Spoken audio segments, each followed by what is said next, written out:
Mis dos compañeros desaparecieron sin dejar rastro. Y lo más perturbador no es eso. Lo más perturbador es que cuando el equipo de rescate revisó los registros de la misión, mi nombre era el único en la lista de tripulación. Como si Valentina y Andrés nunca hubieran existido. Pero yo los recuerdo. Recuerdo el olor del café frío que Valentina tomaba antes de cada turno. Recuerdo cómo Andrés tamborileaba los dedos sobre el panel cuando estaba nervioso. Los recuerdo tan claramente que me duele respirar cuando pienso en ellos. Y sin embargo hay algo que no puedo explicar, algo que me despierta a las 3 de la madrugada con el corazón golpeándome el pecho. Porque si ellos eran reales, si todo lo que vivía dentro de esa instalación fue real, entonces lo que encontré al salir no debería ser posible. Y si no eran reales, si mi mente los fabricó para no colapsar, entonces tengo un problema mucho más grande que el que creía. Te voy a contar todo desde el principio. La misión era simple. Esa es la parte que más me persigue ahora. Simple, rutinaria. Yo llevaba 4 años haciendo ese tipo de trabajo. Transportar equipos especializados a estaciones remotas de investigación, y nunca había pasado nada fuera de lo ordinario. Valentina Restrepo era nuestra piloto, una mujer de pocas palabras pero con una precisión que daba confianza. Andrés Solano era el técnico de sistemas, el tipo que siempre tenía un chiste malo listo para cualquier situación. Éramos un equipo que funcionaba bien porque no nos pisábamos. Cada quien sabía lo que tenía que hacer y lo hacía sin dramas. Salimos en horario, todo normal. Las primeras horas de trayecto transcurrieron sin ningún incidente. El tipo de calma que te hace bajar la guardia sin darte cuenta. Andrés estaba revisando registros en su panel. Valentina manejaba con esa concentración suya que nunca entendí si era disciplina o simplemente su forma de ser. Yo estaba revisando el inventario de carga por tercera vez, porque soy de los que verifican todo 2 veces de más. Y entonces, sin ninguna advertencia, sin ningún sonido previo, el sistema principal simplemente dejó de responder. No fue una alarma dramática, no fue una explosión. Fue el silencio repentino de todo lo que debería estar haciendo ruido. Como cuando se va la luz en toda una calle al mismo tiempo. Valentina reaccionó antes de que yo pudiera procesar lo que estaba pasando. Sus manos ya se movían sobre los controles de emergencia. Su voz completamente plana diciendo que íbamos a descender. No preguntó si estábamos listos. No había tiempo para eso. El impacto fue brutal. No importa cuántas veces hayas practicado un aterrizaje de emergencia, el cuerpo nunca termina de entender lo que significa estrellarse contra una superficie a esa velocidad. Me golpeé el hombro derecho contra el arnés con tanta fuerza que todavía lo siento cuando hace frío. El vehículo se inclinó varios segundos que parecieron minutos. Hubo un chirrido de metal que se me metió hasta los dientes, y después los sistemas secundarios estabilizaron la nave y todo quedó en silencio otra vez. Los 3 nos miramos. Nadie habló por unos segundos. Valentina fue la primera en revisar el panel de daños. El tren de aterrizaje había cedido en el impacto. El casco estaba intacto, pero con una brecha menor en la sección de carga, sellada automáticamente. El sistema de propulsión principal, inutilizable. Estábamos vanados. Y mientras procesábamos eso, Andrés señaló algo en el horizonte con una calma que resultaba casi ofensiva, dadas las circunstancias. Una tormenta de partículas, grande, moviéndose rápido en nuestra dirección. El tipo de tormenta que convierte cualquier equipo expuesto en chatarra en cuestión de minutos. Valentina calculó en voz alta el tiempo que teníamos. No era mucho. Amigos, si esta historia les está llegando, suscríbanse y dejen su like. En serio ayuda muchísimo a que más gente pueda encontrar este tipo de contenido. Andrés ya estaba escaneando el área antes de que Valentina terminara de hablar.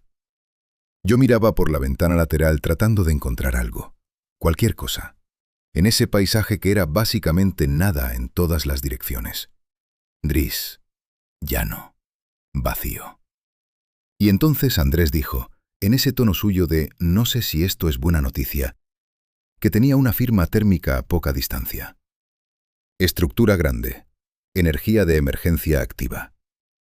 Le pregunté de qué época era la construcción según el perfil arquitectónico. Me respondió que antigua, muy antigua. «No importa», dijo Valentina, y ya se estaba poniendo el traje. Tenía razón. Con la tormenta encima no había nada que discutir. Nos pusimos los equipos en silencio, verificamos los sellos y salimos. El suelo bajo nuestros pies era irregular y polvoriento. Cada paso levantaba una pequeña nube que tardaba demasiado en caer. La tormenta detrás de nosotros era una pared que bloqueaba todo lo que había al fondo. Y frente a nosotros, emergiendo del terreno gris como si siempre hubiera estado ahí, pero nadie se hubiera dignado a mirar, apareció la estructura. Era enorme, mucho más grande de lo que esperaba. Puertas de acceso masivas construidas directamente en la pared de un cráter, metal oscuro con advertencias pintadas encima en un idioma que ninguno de nosotros hablaba. Letras desgastadas pero todavía legibles para quien supiera leerlas. Valentina las fotografió automáticamente sin detenerse. Andrés ya estaba buscando el panel de acceso. Yo me quedé un segundo mirando esas advertencias sin poder descifrarlas, sintiendo algo que no era exactamente miedo, pero que se le parecía bastante. La esclusa respondió. Décadas de antigüedad y todavía respondió. Ciclamos el acceso. El interior se presurizó, y cuando abrimos la segunda puerta, el aire que salió olía a metal viejo y a algo más, algo que no supe nombrar en ese momento, pero que ahora identifico perfectamente. Olía a tiempo cerrado, a un lugar que había estado esperando, sin prisa, a que alguien llegara. Las luces de emergencia se activaron solas, rojas, tenues, y los tres nos quedamos parados en la entrada mirando los túneles que se perdían en la oscuridad. Valentina dijo que había que avanzar. Y avanzamos. Lo primero que encontramos fueron los cuartos de vivienda, y lo primero que pensé fue que alguien los había abandonado en medio de un parpadeo. No en medio de una evacuación, no con tiempo para recoger cosas o tomar decisiones. En medio de un parpadeo. Las camas estaban tendidas con esa prolijidad mecánica de quien lo hace por costumbre, sin pensar. Sobre una de las mesas había una taza con algo adentro que el tiempo había convertido en una costra oscura e irreconocible. En otra habitación encontramos una bandeja con lo que alguna vez fue una comida. El tenedor todavía colocado al lado del plato, como si el dueño fuera a volver en cualquier momento. Valentina fotografiaba todo en silencio. Andrés abría puertas con una cautela que no le había visto antes. El aire adentro era denso de una manera difícil de describir. No era simplemente viejo. Era el aire de un lugar que había estado respirando solo durante décadas, sin nadie que lo renovara, sin ninguna ventana que se abriera, sin ningún cuerpo humano que lo perturbara. Cada vez que caminábamos, levantábamos una película de polvo finísimo que flotaba bajo las luces rojas, como si no tuviera apuro en caer. El sonido de nuestros pasos era lo único que existía. Eso y el zumbido constante y bajo de los sistemas de emergencia que seguían funcionando después de tanto tiempo, como un corazón que late por inercia. Seguimos el pasillo principal hacia el interior, y fue entonces cuando encontré la foto. Estaba colgada en la pared de lo que parecía ser un área común, entre otras fotos más pequeñas que mostraban equipos y gráficas y cosas que no pude identificar. Esta era diferente porque era personal. 8 personas en trajes de trabajo, jóvenes, parados frente a la esclusa exterior que acabábamos de cruzar. Sonreían. Uno de ellos sostenía una botella, claramente celebrando algo. Detrás del grupo, pintado en la pared con letras grandes y prolijas, había un nombre. Proyecto Génesis. Me quedé mirando esa foto más tiempo del que debería. No sé qué fue lo que me perturbó exactamente. Quizás las sonrisas. Quizás el hecho de que eran personas reales que en algún momento estuvieron exactamente donde yo estaba parado, y que algo los hizo irse tan rápido que ni siquiera terminaron de comer. Valentina se acercó, miró la foto por encima de mi hombro y no dijo nada. Andrés tampoco. Los tres entendimos al mismo tiempo que esa instalación no era solo un refugio de emergencia. Era un lugar donde alguien había trabajado, donde alguien había vivido, donde alguien había celebrado algo que consideraba importante. Y eso lo hacía mucho más inquietante que si hubiera estado simplemente vacío desde el principio. Seguimos avanzando hacia lo que los conductos de energía indicaban como el núcleo de la instalación. El pasillo se hacía más estrecho a medida que avanzábamos. Las paredes de roca tallada se acercaban y las luces rojas se espaciaban más, dejando zonas de sombra entre una y otra. Andrés llevaba su linterna encendida aunque no era estrictamente necesario. Yo entendí por qué cuando él me lo explicó sin explicármelo, simplemente enfocando el haz hacia cada esquina antes de doblarla. La oscuridad en ese lugar tenía una textura diferente. No era la oscuridad de un lugar vacío. Era la oscuridad de un lugar que guarda algo. La puerta de la sala de operaciones era la más pesada que habíamos encontrado. Y estaba sellada de una manera que ninguna puerta debería estar sellada desde adentro. Había marcas de soldadura a lo largo de todo el marco, irregulares, apresuradas, del tipo que hace alguien que suelda con prisa y no con precisión. Y contra la puerta, empujando desde adentro, había muebles apilados, sillas, una mesa, lo que parecía ser un armario metálico volcado de lado. Alguien había usado todo lo que tenía a mano para bloquear esa entrada. Valentina y Andrés intercambiaron una mirada. Yo ya estaba buscando herramientas. Tardamos casi 20 minutos en forzar la entrada. Cuando finalmente cedió y la puerta se abrió hacia nosotros con un sonido grave y lento, el olor que salió era diferente al del resto de la instalación. Más cerrado, más pesado. Como si ese cuarto hubiera estado sellado herméticamente todo ese tiempo y el aire de adentro nunca se hubiera mezclado con nada exterior. Lo que vimos nos detuvo a los tres en el umbral. 4 esqueletos.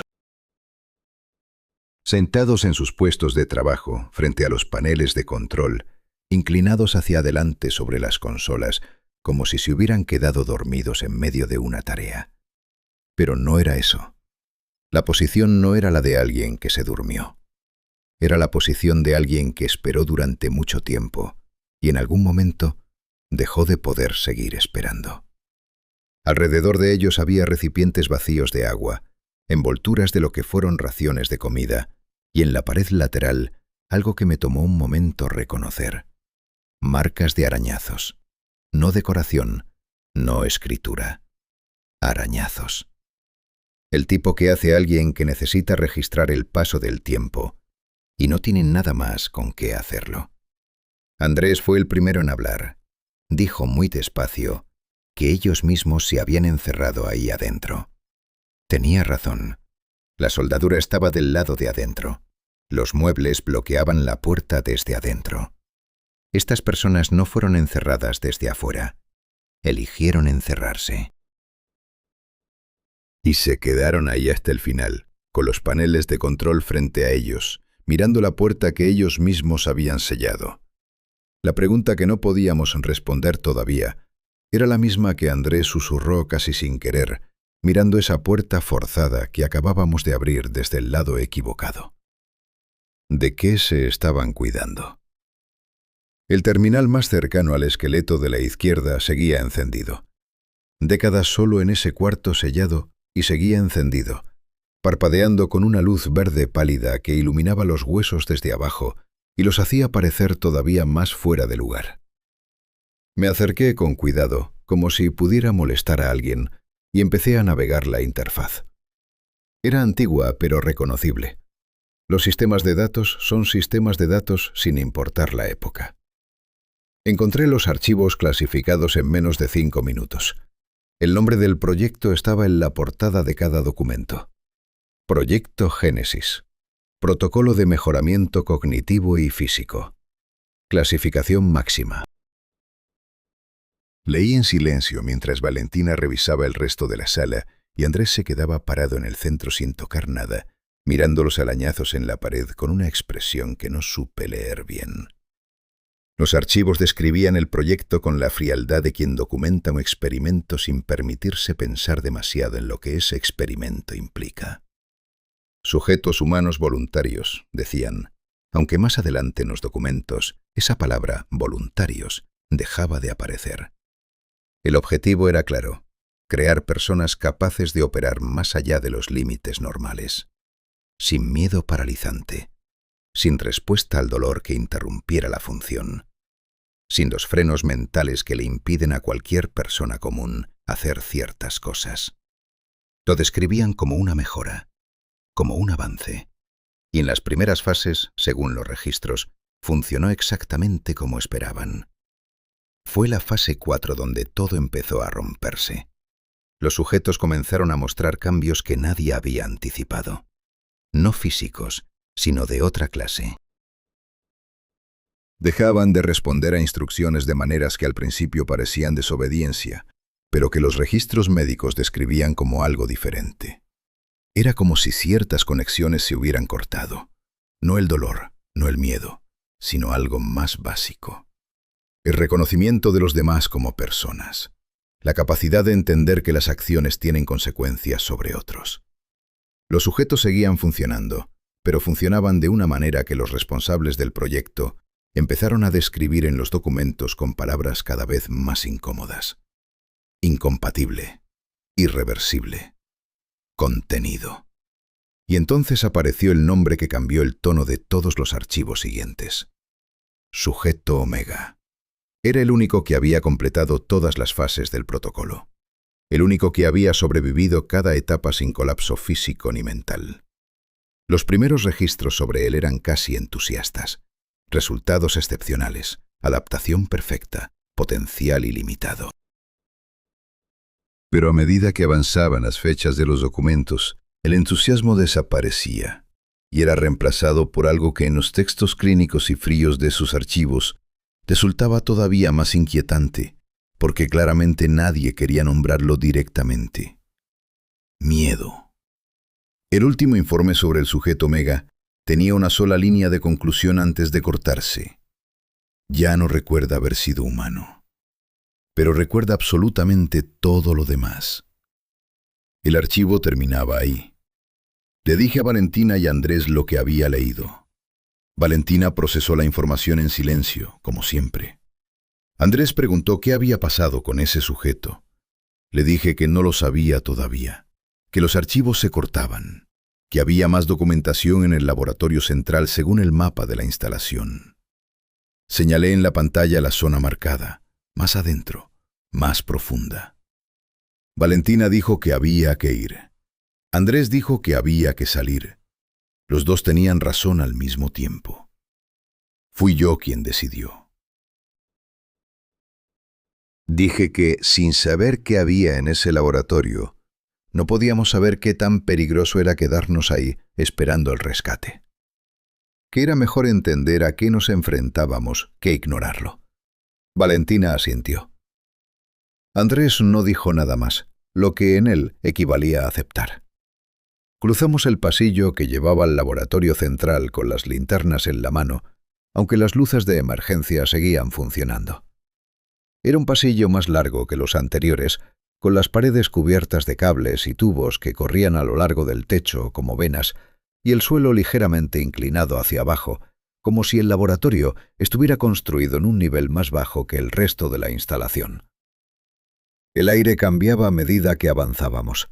Se volvía más húmedo, más espeso, con un olor que no supe identificar en ese momento, pero que ahora reconocería en cualquier parte. Era el olor de algo orgánico en un lugar donde no debería haber nada orgánico. La puerta del laboratorio estaba sin sellar. Eso solo ya era suficiente para ponerme alerta. La empujé y entramos.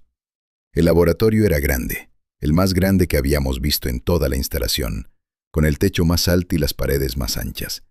Y en el centro de la sala estaban las cámaras de contención. 6 cilindros enormes de metal oscuro con visores de vidrio grueso en el frente, dispuestos en 2 filas de 3. Cada uno tenía la altura de 2 personas.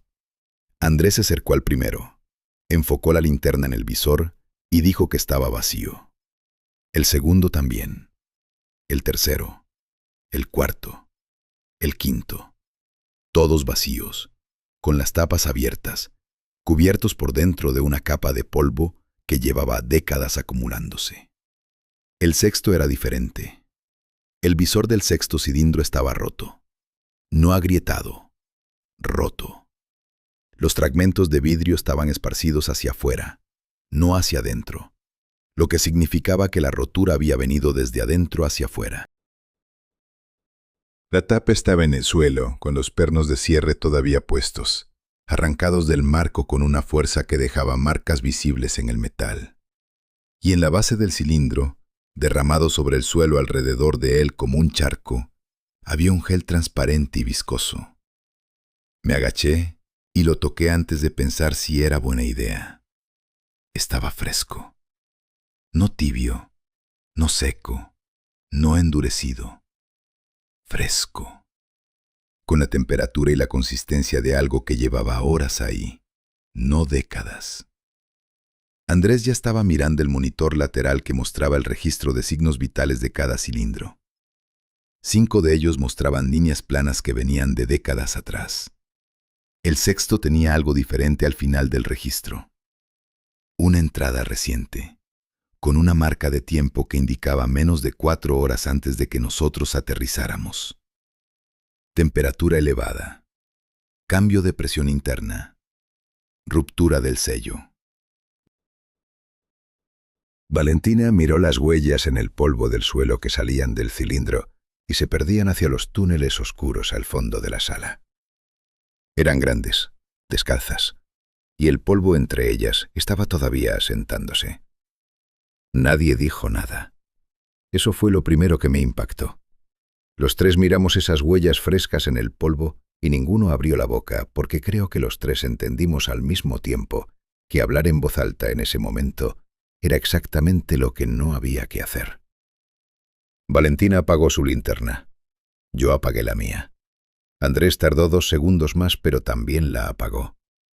Nos quedamos de pie en el laboratorio, iluminados solo por las luces rojas de emergencia, escuchando. El silencio de esa instalación era diferente al silencio de afuera. Afuera el silencio era vacío, sin textura, el silencio de un lugar donde no existe nada que pueda hacer ruido. Adentro el silencio tenía peso, tenía capas. Era el silencio de un lugar que contiene algo y lo retiene. Y mientras estábamos parados ahí, sin movernos, ese silencio se rompió. Pasos. Lentos. Pesados. Con un intervalo entre uno y otro que era demasiado largo para ser normal. Como si cada paso fuera deliberado, calculado. Y había algo más en el sonido, algo húmedo, como si la superficie que pisaba no fuera completamente sólida. Venían de los túneles al fondo del laboratorio, exactamente desde donde las huellas en el polvo se perdían en la oscuridad. Valentina me puso una mano en el brazo sin mirarme. Andrés retrocedió un paso, luego otro, hasta que su espalda tocó la pared lateral. Los pasos se acercaron durante lo que calculé como unos 20 segundos. Luego se detuvieron. Silencio total. 30 segundos. 1 minuto. No hubo más sonido. Y eso, te juro, fue peor que cualquier cosa que hubiera podido escuchar. Porque mientras escuchas algo al menos sabes dónde está. Cuando deja de sonar ya no sabes nada.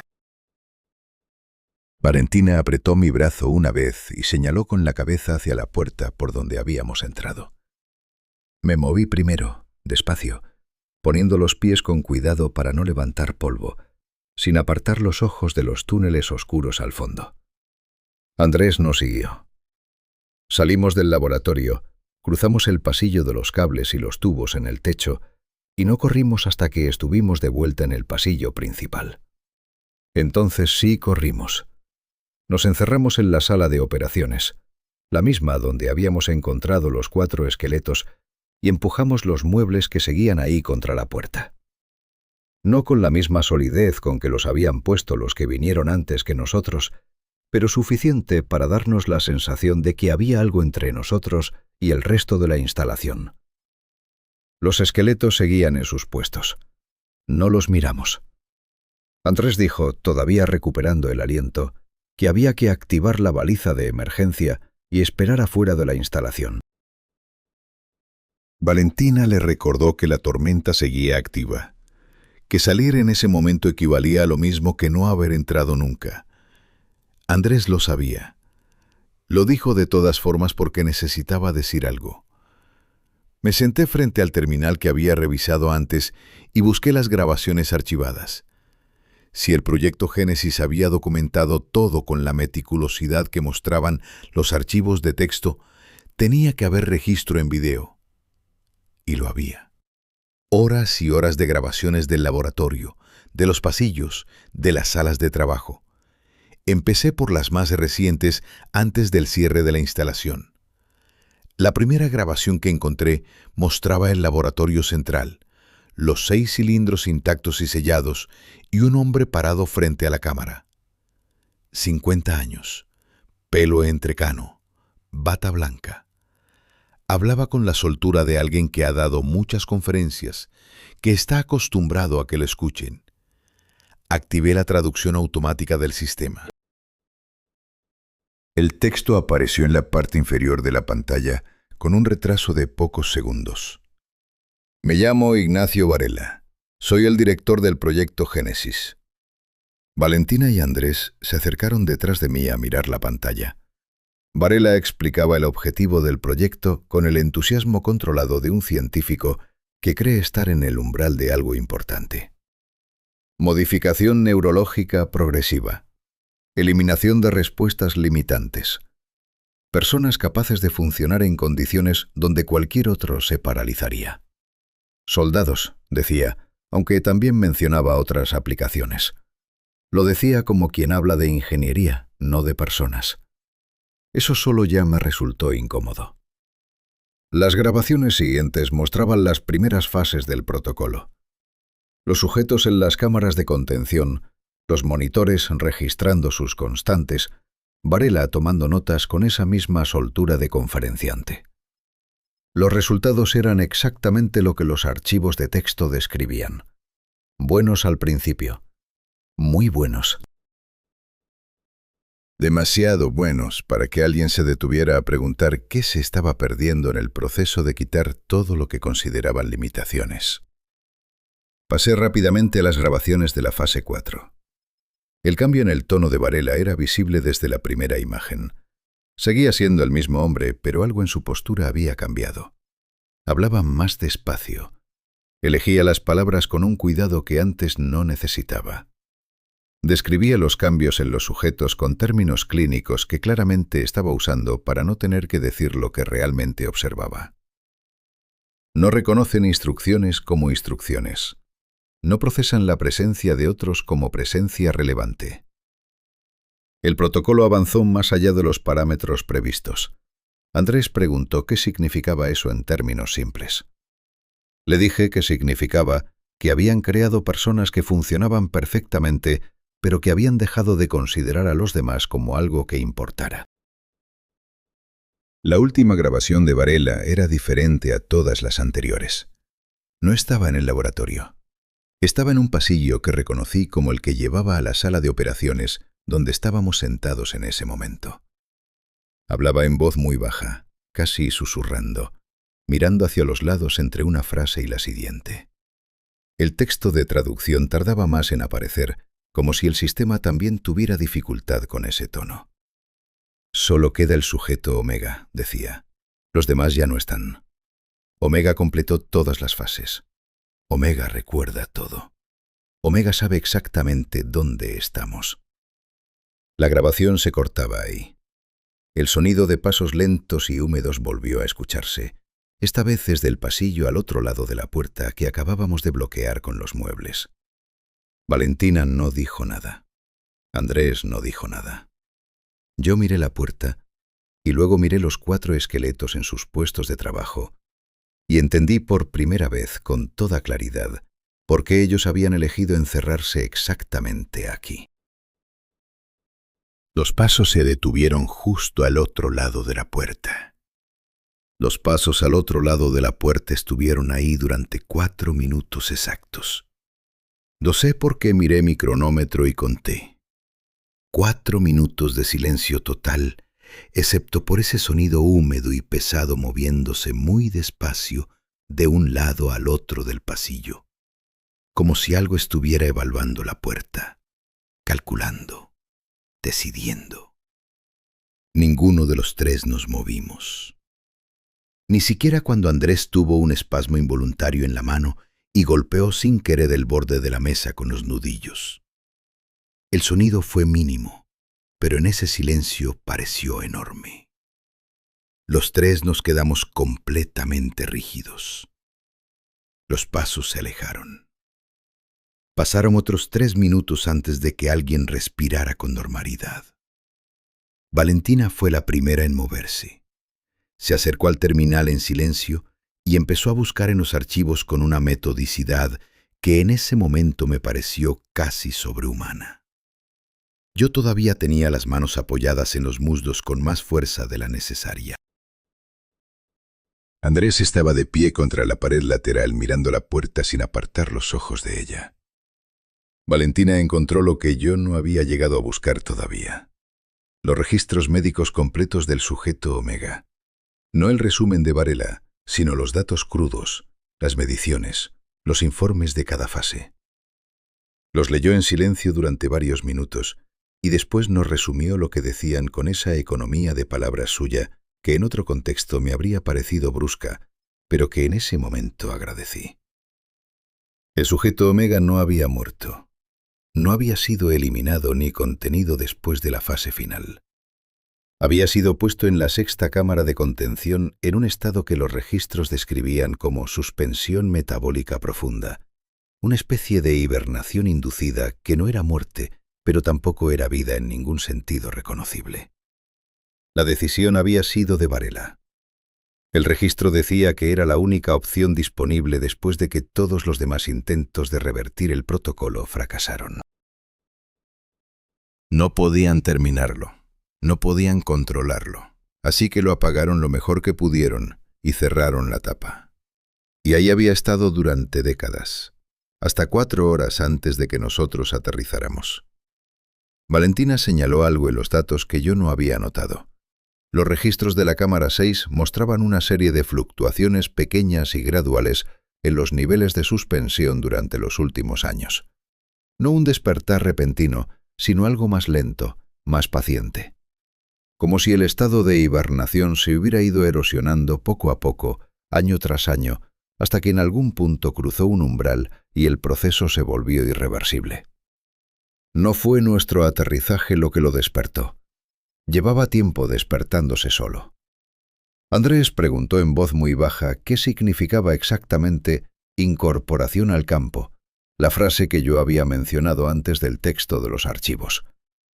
Valentina y yo nos miramos. Le dije que los archivos lo describían de manera técnica y que la traducción no era perfecta, pero que básicamente significaba que el sujeto Omega no destruía lo que encontraba, lo absorbía. Los sujetos que habían desaparecido durante las fases anteriores del experimento no habían muerto en ningún sentido convencional. Quedaban atrapados en lo que los documentos llamaban el campo, una extensión de la presencia del sujeto Omega que los registros no sabían explicar con precisión, pero que describían como un estado donde el tiempo y la percepción funcionaban de manera diferente. Los sujetos absorbidos seguían existiendo de alguna forma, simplemente ya no existían donde se pudieran ver. Andrés tardó un momento en responder. Luego dijo que eso era peor que cualquier otra opción. Tenía razón. Y yo estaba pensando exactamente lo mismo cuando noté algo que me heló por completo.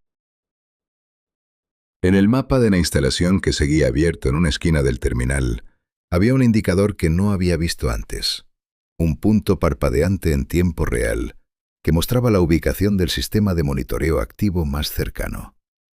Estaba en el pasillo exterior, exactamente donde habíamos escuchado los pasos, y el punto no se había movido desde que los pasos se alejaron. Seguía ahí, parado, a 3 metros de nuestra puerta. Le mostré la pantalla a Valentina sin decir nada. Ella lo miró la puerta, volvió a mirar la pantalla.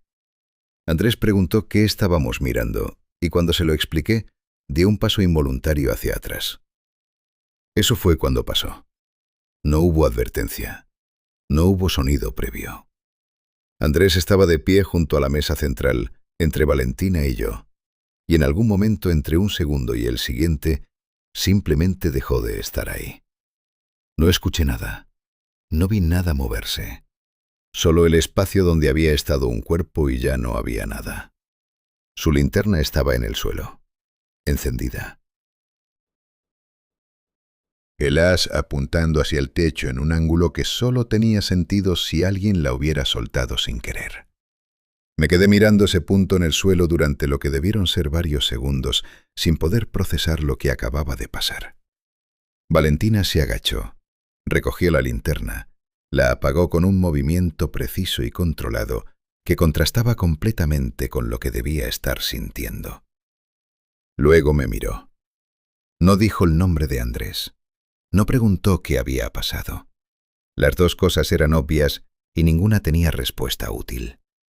Lo que dijo fue, en voz muy baja, que el punto en el mapa seguía sin moverse. Miré la pantalla. El indicador parpadeaba exactamente en el mismo lugar que antes, a 3 metros de nuestra puerta. Como si lo que había entrado al cuarto y tomado a Andrés sin hacer el menor ruido, nunca hubiera necesitado moverse desde el pasillo para hacerlo. Como si la distancia fuera un concepto que simplemente no le aplicaba de la misma manera que a nosotros. Valentina puso su mano sobre la mía encima de la mesa. Fría, firme. Dijo que teníamos que entender las reglas antes de intentar cualquier otra cosa. Que movernos sin entender cómo funcionaba esto era exactamente lo que no había que hacer. Y yo estaba de acuerdo con ella, completamente de acuerdo. Lo que no le dije en ese momento, porque no quería decirlo en voz alta, era que el cronómetro en mi muñeca acababa de mostrar una lectura que no tenía ningún sentido. Llevábamos adentro de esa instalación lo que yo calculaba como unas 6 o 7 horas. El cronómetro decía que habían pasado 2 días. El cronómetro que mostraba 2 días cuando llevábamos 7 horas era el menor de nuestros problemas. Lo entendí cuando Valentina encontró en los archivos la bitácora del técnico de comunicaciones de la instalación original, un hombre que había logrado documentar lo que pasaba desde adentro con una precisión que en cualquier otra circunstancia habría admirado. Su nombre aparecía en los encabezados de cada entrada. Rodrigo Maestre, técnico de sistemas. Sus notas eran cortas y directas, sin adornos. El tipo de escritura de alguien que sabe que el tiempo es limitado y no quiere desperdiciarlo. La primera entrada relevante describía cómo los sujetos absorbidos por el sujeto omega no desaparecían en ningún sentido físico convencional. Sus cuerpos seguían ahí, en algún nivel. Pero el campo que el sujeto omega proyectaba actuaba sobre el tiempo de manera que Maestre no podía explicar con los términos que tenía disponibles. Los absorbidos experimentaban un tiempo diferente al de los demás. Lo que para ellos eran horas podían ser décadas hacia afuera. O al revés. El campo no era consistente. No tenía reglas fijas. Maestre lo describía como estar dentro de un reloj roto donde las manecillas giran, pero no en ninguna dirección reconocible. Valentina leyó esa parte en voz alta y luego se quedó callada un momento. Le dije que eso explicaba el cronómetro. Dijo que explicaba algo peor que el cronómetro. Dijo que si el tiempo adentro de la instalación no corría igual que afuera, entonces no teníamos manera de saber cuánto tiempo había pasado en el exterior desde que aterrizamos. El rescate podría llegar en horas según nuestro tiempo interno. O podría haber llegado y ya haberse ido hace semanas sin que nosotros lo supiéramos. O podría faltar meses. No respondí porque no había nada útil que responder. Seguí leyendo las notas de Maestre. Había una sección que él titulaba simplemente Observaciones, y que era la más perturbadora de todo lo que había leído hasta ese momento en esa instalación, incluyendo los archivos de Varela. Maestre había pasado tiempo observando al sujeto Omega desde lejos, documentando su comportamiento con esa misma precisión seca que caracterizaba todo lo que escribía. Y lo que describía era esto. El sujeto Omega no perseguía, no atacaba. No hacía nada que se pareciera a lo que cualquier persona esperaría de algo peligroso. Simplemente estaba. Se movía por la instalación con una lentitud que Maestre describía como la lentitud de algo que no tiene ninguna prisa, porque el tiempo no le significa lo mismo que a cualquier otra cosa. Y cuando alguien entraba en lo que Maestre llamaba su radio de influencia, que no era un radio fijo, sino variable e impredecible, la absorción ocurría. Sin contacto, sin violencia, sin sonido. Eso explicaba a Andrés. No había entrado al cuarto. No había necesitado entrar. Valentina cerró los ojos un segundo, uno solo. Luego los abrió y me preguntó si había algo en esas notas sobre cómo Maestre había logrado mantenerse fuera del radio de influencia durante el tiempo que duró su documentación. Le dije que sí, que Maestre había encontrado un patrón. El radio de influencia era mayor cuando el sujeto Omega estaba en movimiento y menor cuando estaba inmóvil. Y había algo más.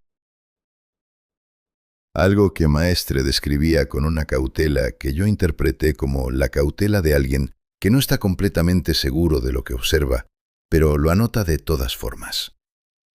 El campo parecía orientarse hacia la actividad, hacia el ruido, el movimiento, la presencia activa. Lo que se quedaba completamente quieto, completamente silencioso, parecía quedar fuera del radio con más frecuencia. Valentina procesó eso durante unos segundos. Luego dijo que teníamos que movernos hacia la esclusa de salida, que la tormenta exterior tenía que haber cedido para ese momento, fuera cual fuera ese momento en términos reales. Que quedarse en la sala de operaciones indefinidamente no era una opción, porque no sabíamos si el radio de influencia podía alcanzarnos ahí adentro de la misma manera que había alcanzado a Andrés. Estuve de acuerdo. Le dije que nos moviéramos despacio, sin luces si era posible, sin hablar más de lo necesario. Salimos de la sala de operaciones con los muebles todavía apilados contra la puerta por dentro, lo cual significó salir por un espacio estrecho con cuidado de no hacer ruido al mover nada. El pasillo estaba vacío. Las luces rojas de emergencia seguían funcionando. Ese tono que después de tanto tiempo dentro de la instalación ya había dejado de parecer alarmante y se había convertido simplemente en el color del aire. Caminamos en silencio durante lo que calculo como 10 minutos, sin incidentes, sin sonidos. El pasillo principal nos llevó de vuelta hacia la zona de los cuartos de vivienda y desde ahí hacia la esclusa de entrada. Ya podía ver el panel de acceso al fondo cuando Valentina me detuvo con una mano en el brazo. Señaló un cruce lateral. Me dijo en voz muy baja que el panel de distribución de energía estaba por ese corredor. Que si lograba activar el sistema de comunicaciones externas desde ahí, podíamos enviar una señal de rescate con coordenadas precisas en lugar de depender solo de la baliza automática que ya debía estar activa, pero que tal vez no era suficiente. Que serían 5 minutos, que me esperara en el cruce. Le dije que no nos separáramos. Dijo que 5 minutos. Y antes de que yo pudiera responder algo más, ya estaba caminando por el corredor lateral con esa decisión suya que no dejaba espacio para la discusión. La vi doblar la esquina. Escuché sus pasos alejarse. Conté mentalmente. A los 2 minutos los pasos dejaron de sonar. Esperé. 30 segundos. 1 minuto. 2. Doblé la esquina. El corredor era corto y terminaba en una sala pequeña con el panel de distribución en la pared del fondo. El panel estaba encendido. Varias conexiones recién activadas parpadeaban en verde. Valentina no estaba. Su traje estaba doblado sobre el suelo frente al panel. No tirado, doblado. Con una prolijidad que era completamente imposible si hubiera caído de cualquier manera natural. Doblado como si alguien o algo lo hubiera colocado ahí con cuidado después de quitárselo. Me quedé parado en la entrada de esa sala sin poder moverme durante lo que debieron ser varios segundos. El cronómetro en mi muñeca parpadeó. El número que mostró no tenía ningún sentido en relación a nada de lo que había experimentado desde que entramos a esa instalación. Y en el silencio absoluto de ese corredor, detrás de mí, escuché un paso. Uno solo, húmedo, deliberado, muy cerca. No me giré. Eso fue lo primero que decidí en ese instante, no girarme, porque girarme significaba moverme, y moverme significaba actividad, y las notas de Maestre eran muy claras sobre lo que le pasaba a la actividad dentro del radio de influencia. Me quedé exactamente donde estaba, parado en la entrada de esa sala pequeña, mirando el traje doblado de Valentina frente al panel de distribución, y no hice absolutamente nada. El paso detrás de mí no se repitió. Conté hasta 60 sin moverme. Luego conté hasta 60 otra vez. El único sonido era el zumbido bajo de los sistemas de emergencia y mi propia respiración, que controlé con una concentración que nunca había necesitado para respirar antes. Cuando llegué a 120 segundos sin escuchar nada más, me moví. Despacio, sin levantar los pies del suelo más de lo necesario. Di media vuelta con un movimiento que tardó probablemente 10 segundos en completarse. El corredor estaba vacío. Caminé hacia el pasillo principal con esa misma lentitud, sin linterna, guiándome por las luces rojas. Cada vez que llegaba a un cruce me detenía, escuchaba, esperaba y seguía. Mi cabeza estaba procesando dos cosas al mismo tiempo, y ninguna de las dos era cómoda. La primera era el traje de Valentina doblado con esa prolijidad imposible. La segunda era el cronómetro. Había dejado de mirarlo directamente, pero en el momento en que parpadeó, antes de escuchar ese paso, había marcado algo que no podía ser correcto. Un número que no correspondía a nada de lo que yo había experimentado como tiempo desde que entramos. Llegué al pasillo de los cuartos de vivienda y me detuve. Algo estaba diferente. Tardé un momento en identificar qué era. Las habitaciones que habíamos recorrido al principio, con las camas tendidas y los objetos personales en su lugar, tenían las puertas en posiciones distintas a como las recordaba. No todas, solo algunas. Una puerta que recordaba cerrada estaba abierta. Otra que recordaba abierta estaba cerrada. Podría haber sido mi memoria jugándome una mala pasada. Podría haber sido el estrés de las últimas horas. Pero entonces vi algo que no tenía esa explicación posible. La bandeja de comida que habíamos encontrado en la segunda habitación, la que tenía el tenedor al lado del plato con décadas de contenido momificado, estaba en el pasillo, no caída, colocada, en el centro exacto del corredor, perpendicular a las paredes, como si alguien la hubiera puesto ahí con intención. El tenedor seguía al lado del plato, en la misma posición relativa que antes. Me quedé mirándola desde donde estaba sin acercarme. Maestre lo había descrito en sus notas, pero yo no había terminado de entender lo que quería decir hasta ese momento. La instalación no era solo un lugar donde el sujeto Omega existía.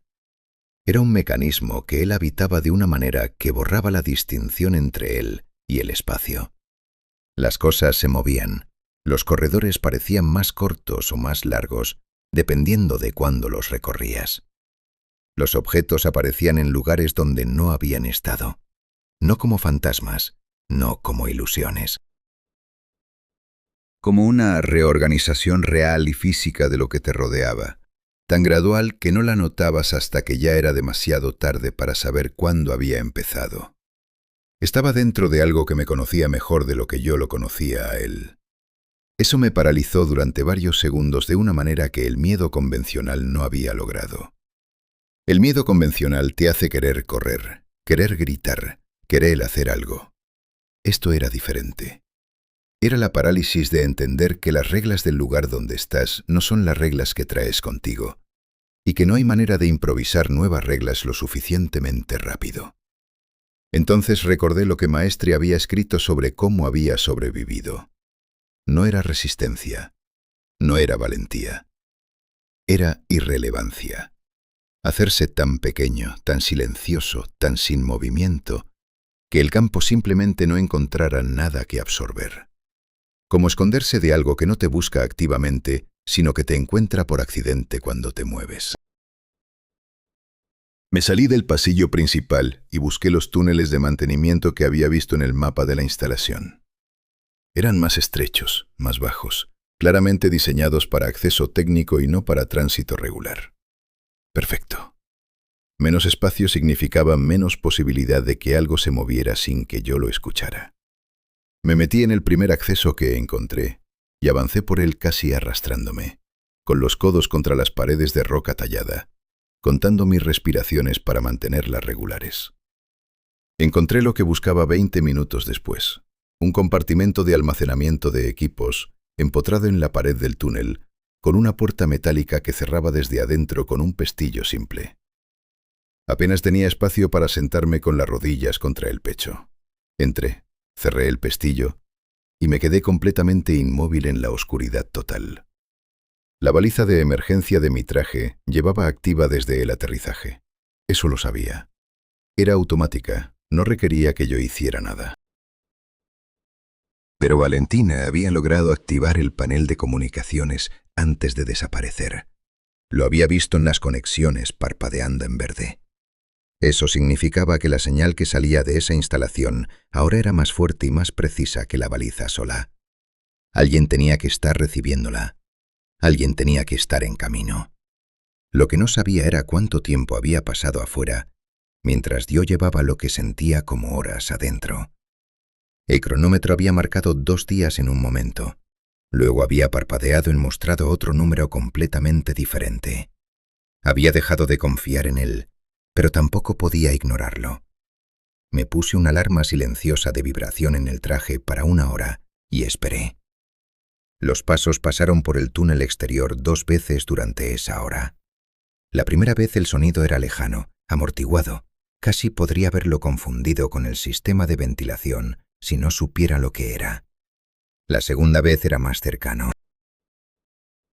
Lo suficientemente cercano para que sintiera la vibración de cada paso a través de la pared de roca contra la que estaba apoyado. No me moví. No cambié la cadencia de mi respiración. Me quedé exactamente igual que si fuera parte del metal y la roca que me rodeaban. Los pasos pasaron de largo. La alarma vibró en mi muñeca. Esperé 10 minutos más antes de moverme, por si acaso. Luego salí del compartimento con la misma lentitud con que había entrado y me orienté hacia la esclusa principal, que según el mapa estaba a unos 100 metros por el túnel de mantenimiento. Me moví despacio, en silencio, contando cada paso. 80 metros. 90. El túnel se ensanchaba ligeramente. Y entonces escuché algo que no había escuchado en todo el tiempo que llevaba dentro de esa instalación. Un sonido que venía desde afuera de las paredes. Metálico, rítmico, completamente diferente a todo lo que producía la instalación. El sonido de alguien golpeando desde afuera en la esclusa de acceso. El equipo de rescate había llegado. Me quedé paralizado un segundo entre el alivio y algo más. Algo que las notas de maestre habían puesto en mi cabeza y que ahora no podía sacar. Porque si el tiempo adentro no corría igual que afuera, si lo que para mí habían sido horas podían ser días o semanas en el exterior, entonces la pregunta que nadie se había hecho todavía era esta. Cuando el equipo de rescate entrara a buscarme, iban a entrar al mismo lugar donde yo había estado, al mismo campo, con las mismas reglas que yo apenas acababa de empezar a entender. Y ellos no sabían nada de nada. Salí por la esclusa gritando que no entraran. Eso fue lo primero que hice. Antes de quitarme el casco, antes de decir mi nombre, antes de cualquier otra cosa. Los 2 miembros del equipo de rescate que estaban frente a la esclusa se detuvieron en seco cuando me vieron aparecer con esa urgencia, y el que iba delante levantó una mano hacia su compañero como señal de alto. Me acerqué a ellos mientras la esclusa cerraba el ciclo a mis espaldas y les dije que nadie debía entrar, que había algo adentro, que necesitaba explicarles todo antes de que hicieran cualquier movimiento. Me llevaron a su nave. Me quitaron el casco. Uno de ellos, un técnico médico joven con cara de no haber dormido bien, empezó a revisar mis constantes sin pedirme permiso, mientras el otro, una mujer con insignia de teniente que se presentó como Lucía Ferrán, me daba agua y me miraba con esa expresión entrenada de quien está acostumbrado a recibir información de personas en estado de shock sin dejar que la expresión revele lo que piensa. Les conté todo, desde el aterrizaje de emergencia hasta el compartimento donde me había escondido. El proyecto Génesis, las cámaras de contención, el sujeto Omega, la desaparición de Andrés, el traje doblado de Valentina, el campo temporal, el cronómetro que no funcionaba, las notas de maestre. Hablé durante mucho tiempo sin que ninguno de los dos me interrumpiera. Cuando terminé, la teniente Ferrán y su compañero se miraron con ese intercambio rápido de ojos que tiene un significado específico y que yo había aprendido a reconocer en años de trabajo en equipo. El tipo de mirada que dice, tenemos que verificar esto, pero no delante de él. Le dije que los entendía, que fueran a verificar, que tomaran todas las precauciones que pudieran y que no se separaran bajo ninguna circunstancia. Ferrán asintió. Me dijo que descansara. Se pusieron los cascos y entraron. Me quedé con el técnico médico, que siguió revisando mis constantes con una concentración que parecía excesiva para lo que encontraba. Le pregunté cuánto tiempo había pasado desde que se activó mi baliza de emergencia. Me dijo que 72 horas. 3 días. Le dije que eso no era posible, que yo había estado adentro como máximo entre 8 y 10 horas según mi percepción del tiempo. Me miró con una expresión que intentaba ser neutral y no lo lograba del todo. Le dije que no era una alucinación. Me dijo que no había dicho eso. Ferrán y su compañero estuvieron adentro 43 minutos. Yo los conté mirando el reloj de la nave, que funcionaba correctamente y que marcaba el tiempo con una regularidad que encontré casi ofensiva, dado todo lo que acababa de vivir. Cuando la esclusa ciclió de nuevo y los dos entraron a la nave y se quitaron los cascos, Ferrán tenía esa expresión que yo ya había aprendido a temer. La expresión de alguien que va a decirte algo que sabe que no quieres escuchar y que lo va a hacer con toda la amabilidad profesional de que es capaz. Pusieron las cajas de equipos en el suelo.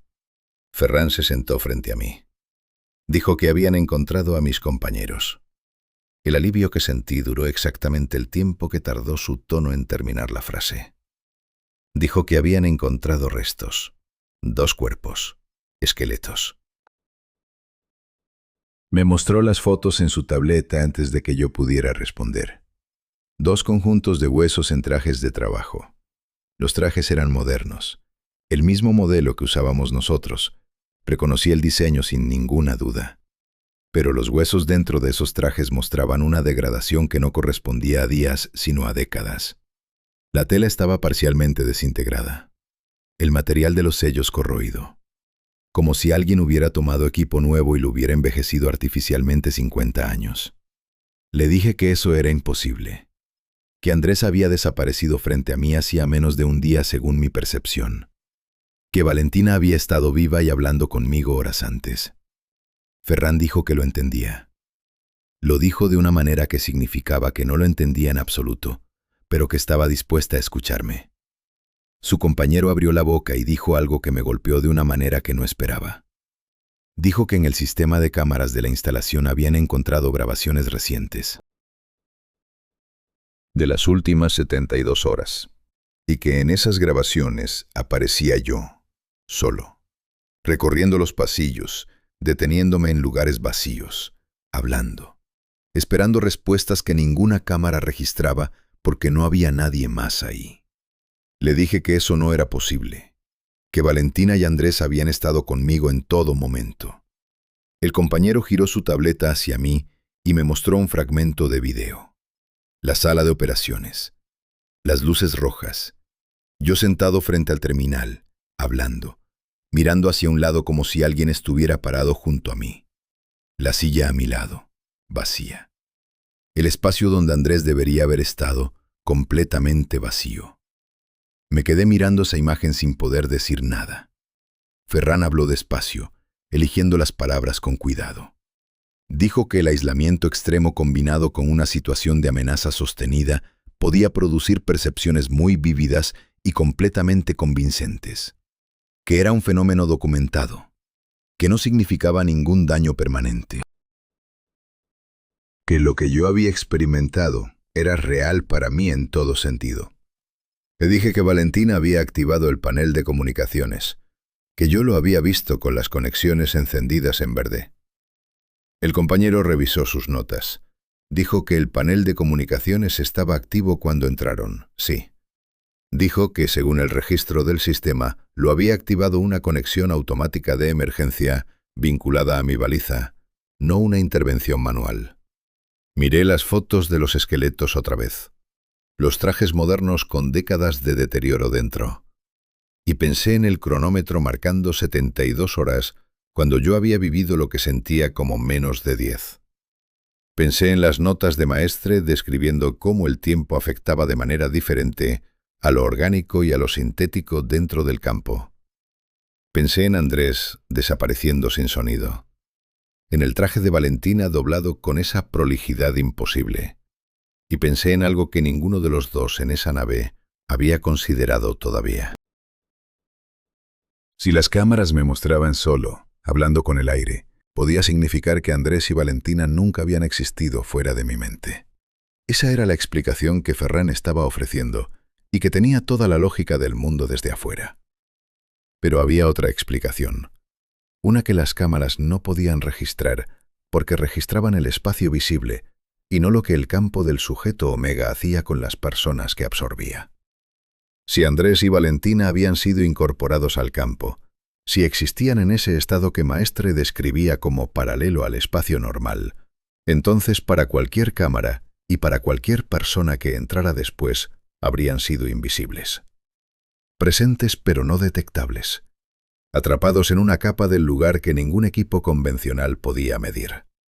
Lo que significaba que los esqueletos en trajes modernos con 50 años de degradación no eran una anomalía inexplicable. Eran exactamente lo que el campo hacía con el tiempo orgánico.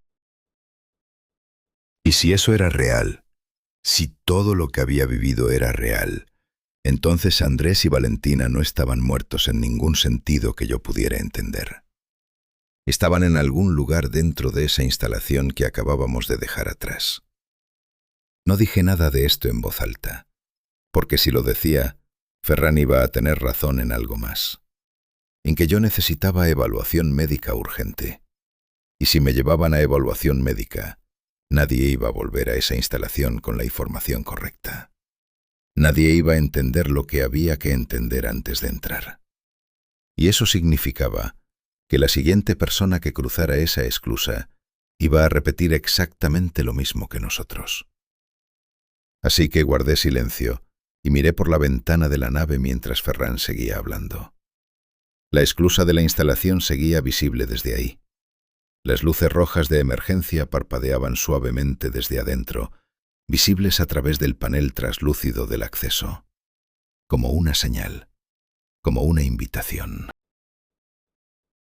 Como algo que lleva décadas esperando con una paciencia que ningún ser humano puede comprender, porque el tiempo, para lo que vive ahí adentro, no significa absolutamente nada.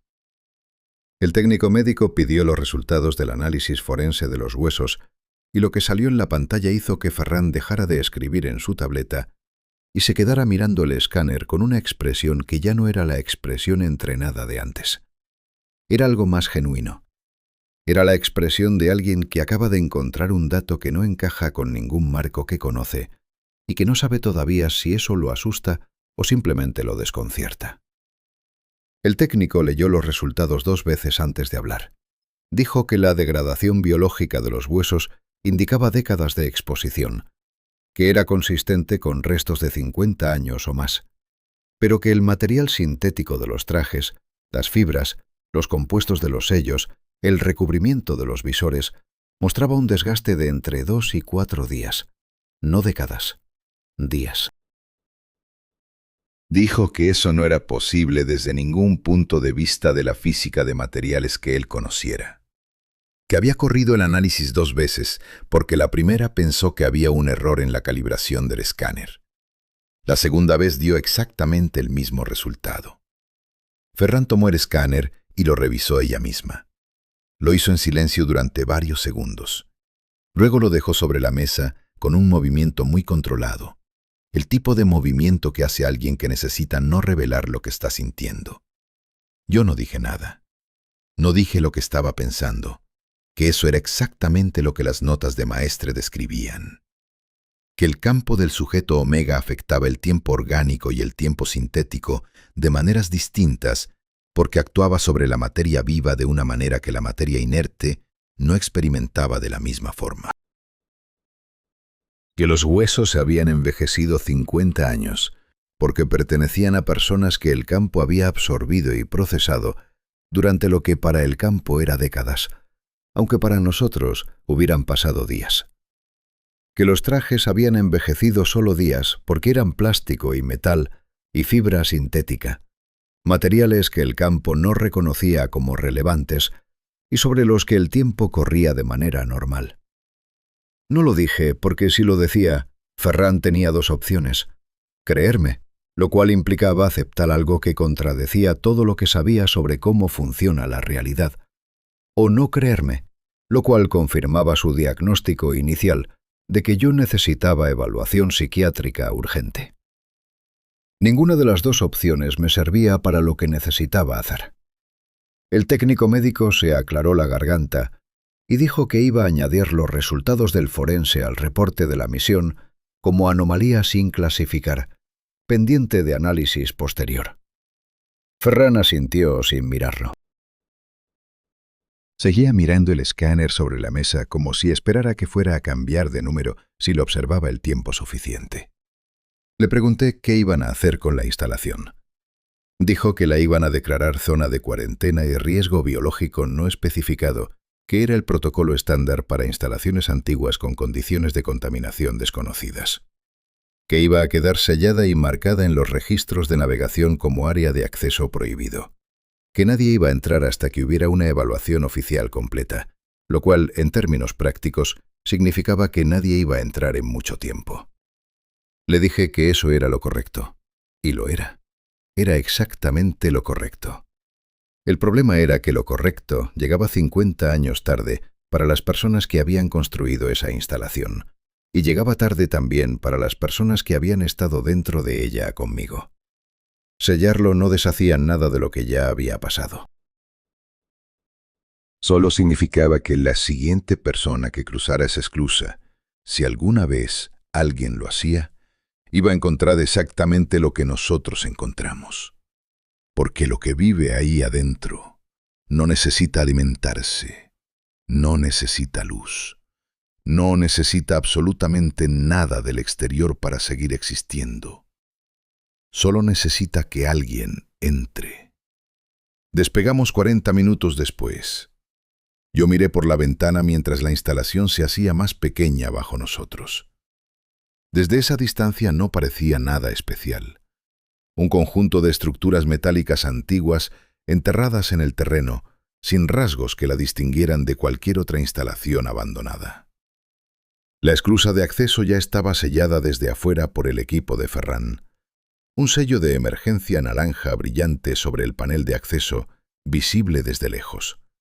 Como si un sello de emergencia fuera suficiente para contener algo que llevaba décadas esperando sin prisa dentro de esas paredes. Seguí mirando hasta que la instalación desapareció del ángulo de visión de la ventana. Pensé en Ignacio Varela filmando sus primeras grabaciones, con esa seguridad de quien cree que está controlando lo que ha creado.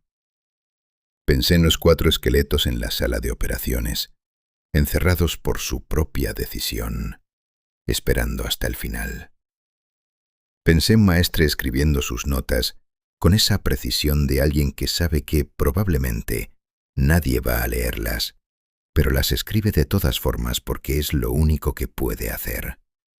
Pensé en Andrés y su linterna en el suelo, en el traje de Valentina doblado frente al panel, y pensé en algo que no había podido dejar de pensar desde que salí de esa instalación y que ahora con el terreno alejándose bajo nosotros, se volvía imposible de ignorar. Revisé el registro de consumo de oxígeno de mi traje. Era un dato automático, registrado cada hora sin intervención mía. Si yo había estado solo adentro durante 72 horas, como decían los registros externos, el consumo tenía que corresponder a una persona. Abrí el archivo. Busqué las primeras horas después del aterrizaje. El consumo registrado en las primeras 18 horas dentro de la instalación era 3 veces mayor que el consumo individual normal, consistente con 3 personas usando el mismo sistema de reciclaje de aire en un espacio cerrado. Cerré el archivo. Miré mis manos. El cronómetro en mi muñeca seguía parpadeando. Un número, luego otro, sin estabilizarse, como si no pudiera decidir en qué tiempo estaba. Aquí está lo que aprendí dentro de esa instalación, y no lo digo como una lección abstracta, sino como algo que entendí con todo el cuerpo mientras estaba encerrado en ese compartimento oscuro contando mis respiraciones. Hay cosas que los seres humanos construimos convencidos de que las controlamos, convencidos de que entendemos sus límites y sus reglas. Y esas cosas nos dejan entrar. Nos permiten creer que somos nosotros quienes tomamos las decisiones, hasta que ya no lo somos. El peligro real nunca es lo que no puedes ver. El peligro real es lo que te deja creer que lo estás viendo todo. Antes de que termines de procesar esta historia, quiero que pienses en algo y que me lo digas en los comentarios. Si hubieras encontrado el consumo de oxígeno de 3 personas en el registro de tu traje, si tuvieras esa prueba concreta en las manos, ¿se lo dirías al equipo de rescate? ¿O te lo quedarías callado para protegerlos de algo que no están preparados para entender? Si esta historia te llegó, si sentiste aunque sea una fracción de lo que yo sentí contándola, dale like y suscríbete al canal. Hay muchas más historias esperando, y te aseguro que ninguna te va a dejar del todo tranquilo.